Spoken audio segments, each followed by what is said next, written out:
Fan Fest on Saturday. Got to meet a lot of our listeners, which I thought was great because Andrew DiCecco should be known because of his incredible football knowledge from Inside the Birds and 97.5 The Fanatic. Our man Andrew DiCecco joins us. Andrew, good morning. How you doing? Hey, good morning, guys. How's everybody? Andrew, I can hear the disdain in your voice. Yeah, I'm pissed off today because I watched 4 quarters of horrible football from both sides of the ball. I don't want to hear any excuses about A.J. Brown, Devontae Smith, and Lane Johnson. Those are rightful excuses, but when the receivers are still open downfield and the quarterback can't hit them, that's his own problem. That has nothing to do with A.J. Brown or Devontae Smith. If Johnny Wilson's open, if Saquon Barkley's open, if Dallas Goedert's open, hit them. He didn't do that. He was horrible at quarterback yesterday. The game plan, I believe, was horrible from Kellen Moore, and the defense was bad in its own right. Andrew, first things first, let's get your immediate reaction to the game. I'm sorry. Well, it was a very uninspired performance by the team. They came out flat, and it all starts with Nick Sirianni and lose or draw, and I just didn't think that he had the Eagles ready to play. You know, you could look at the weather, or the heat, the scorching temperatures as a reason, but guys, they came out flat, and they weren't able to recover, and they got muscled by the Buccaneers. And I would also say it's not just exclusive to Nick Sirianni. I didn't think Kellen Moore had a good game plan. And Nope. You have an offense that is missing your right tackle and Lane Johnson to not have a game plan structured for the quarterback to get the ball out of his hands quickly. I thought Jalen held the ball an awfully long time. And too many of the plays, to me, seemed like they were just slow developing. And they were never able to get into a rhythm, whereas on the other side, I thought Baker Mayfield established a rhythmic passing game. Then defensively, when you saw them come out so aggressive against the Saints, almost like they were trying to prove a point, it came out very passive. That secondary that was kind of reminiscent of a couple years ago where they went on that stretch where Derek Carr and Kirk Cousins and all those quarterbacks were picking them apart in the short to intermediary levels. So I thought across the board, guys, it was just a very lackluster performance. So I went and watched the 15-minute game leading up to this one of last week, watching the Eagles play New Orleans and then watching how Tampa got dominated by Denver. Why do you believe is that they would come with such a different defensive game plan and a different offensive game plan than what Denver had shown you the week before? I really don't understand when teams sort of almost outthink themselves. Yeah, I think in Vic Fangio's case, he's going to stick to what he does. He has a system that he believes in, fair or not. It's possibly a bit old school, and teams have, figured it out. I thought he made really good adjustments last week to combat what the Saints really do well. But when you're a Buccaneers team and you come into this game only having 2 sacks the entire season, and you're able to roll up 6 on the Eagles, and you're just doing so many different things, but that you haven't seen all season. I didn't think the Eagles were ready to adjust. I didn't think Paul Moore did a really good job adjusting to what Tampa Bay was doing.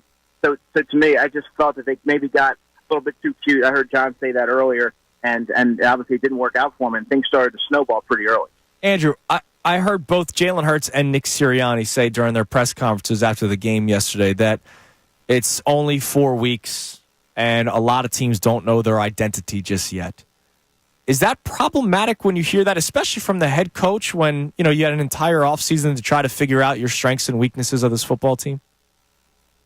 I think so. Given the spring and summer, you have all that time in training camp to really establish what you are. The first few weeks of the season, really, and Andrew, you and I talked about this. 4 weeks into the season, you should have a pretty good assessment of who you are and what direction you're going as a football team. The fact that you don't right now is pretty troubling, and certainly that's not the messaging that you want to hear from your head coach, because you should already have that established at this time. When you are they using Saquon Barkley properly? By and large, for the first 3 weeks, yes. Yesterday, his usage was very puzzling, John. Played 10 carries. He had 84 yards. He was the lone offensive player. Sure, Dallas Goedert as well. He had 8 targets, 7 catches for 62. But I thought when you didn't have a whole lot going for you, you really weren't too far behind. You shouldn't have gotten as far away from the run as you did. And the just lack of balance offensively was really troubling, because it just screamed panic to me, John. I didn't see them really lean on their best player, especially when things are going well. Tampa Bay couldn't stop a nosebleed in terms of the run defense. So I thought to get away from that was sort of malpractice. What did you make of Jalen Hurts yesterday? It's time to have that conversation, Andrew. I just when the lack of pocket awareness, he held on to the ball for too long.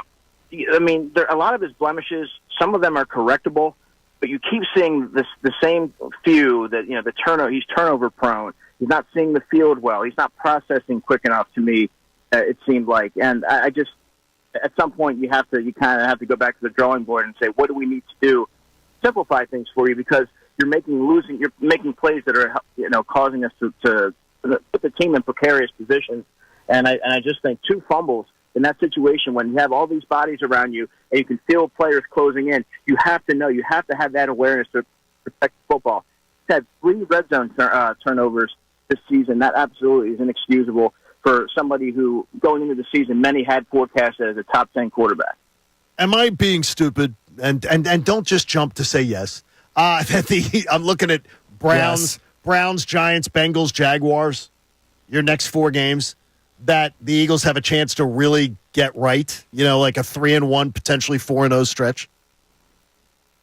Yeah, I do. And that's why I'm here to say, there shouldn't be there's no need to really sound the alarms this early because of the stretch of football that they have coming up, because of the bye week, and you're going to get Lane Johnson back, you're going to get Devontae and AJ back into the offense. So I think that's going to make a world of a difference. And you'd be surprised about how, if you're able to string together a few wins, all of a sudden all these issues are getting swept under the rug. You're able to kind of build that momentum and then possibly able to find your identity and who you are as a football team. But I'll tell you what, guys, if they come out of that bye week and show any signs or remnants of the game that we just saw with the players that they're going to have back in the lineup, we're going to be having a serious conversation. It's time to take a serious assessment as to where this team is right now. So our lead topic today, Andrew, other than just reaction to the game, has been whether or not this team is at or heading toward a level of dysfunction, or if we think they can turn things around. And the reason why I asked that question is not just because of what we saw on the field. It's also what we saw off.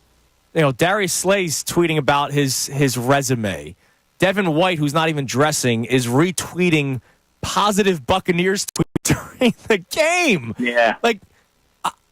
I don't know if that just gets corrected. Well, that's fair to say. Like, you can't practice, hey, stop tweeting stupid stuff. Right? It's not like you can. No, you can. You can, but you can. You're not doing a walkthrough on a Wednesday about Twitter. Right. If that's how you're wired, that's going to surface again. And I hate to see that at the first sign of adversity, because going into the season, by all accounts, the infrastructure was pretty solidified. At least it seemed like that was a very united front. You hate to see anything like that potentially be a deterrent moving forward, but I don't view that, guys, as a sign that anything's splintering or anything. I think it's far too early for that. But I do think that it's something to be mindful of. It's certainly something to monitor, especially if they're not able to get back on the right foot coming off the bye week, and then you start to wonder, are some of those things from last season starting to creep in? I think right now they have things in place where I believe they can move forward and get things rolling. Who's the checks and balances for Fangio? Who's the checks and balances for Kellen Moore? Do you think they will spend the week self-scouting? Do you think the offensive staff will scout Fangio's crew and vice versa? Yeah, I sure do. I think that, that's something that's very common in the league. Even for Fangio, who is very in what he does, and he to